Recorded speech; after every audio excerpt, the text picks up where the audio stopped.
Hey everyone, welcome back to another video, and in this video I'm going to show you how to unhide images on Midjourney. So this video is going to be particularly useful for individuals who want to go ahead and unhide images on Midjourney.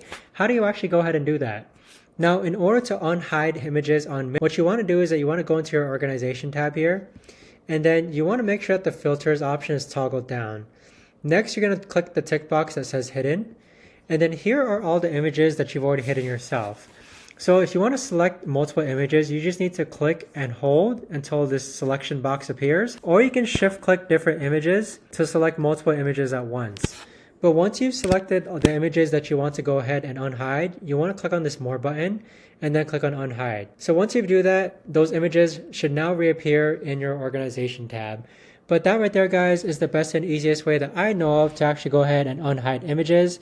If you guys know of a better or easier way to actually do this, let me know in the comments down below. I would love to know. Thanks so much for watching, everyone, and I'll see you guys all in the next video.